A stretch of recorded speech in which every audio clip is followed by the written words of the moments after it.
বেকারত্বের বোঝা যখন গায়ে, তখন ছেলেটা রাতের আধারকে ভালোবাসে আর দিনের আলোকে ভয় পায়। 18 বছর বয়সী বেকার ছেলেটা এখন আর তার বাবার চোখের দিকে তাকিয়ে কথা বলতে পারে না।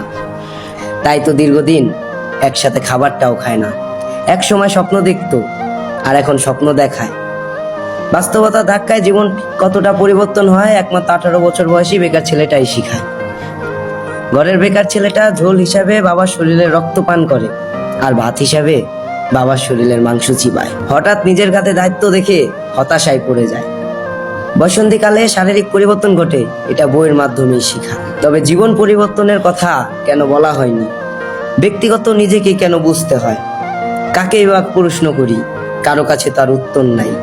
তবে তোমরা ছোট যারা রয়েছো, তারা বেকারত্বকে অবহেলা মনে করো না। একটা অবাক করা বিষয় হচ্ছে, আমরা 18 বছর বয়সী ছেলেরা দেখাই যে আমরা ভালো আছি, ভালো থাকি, তবে মুখোশ আর মুখের হাসির আড়ালে আমরা সবাই হতাশায় ভুগি।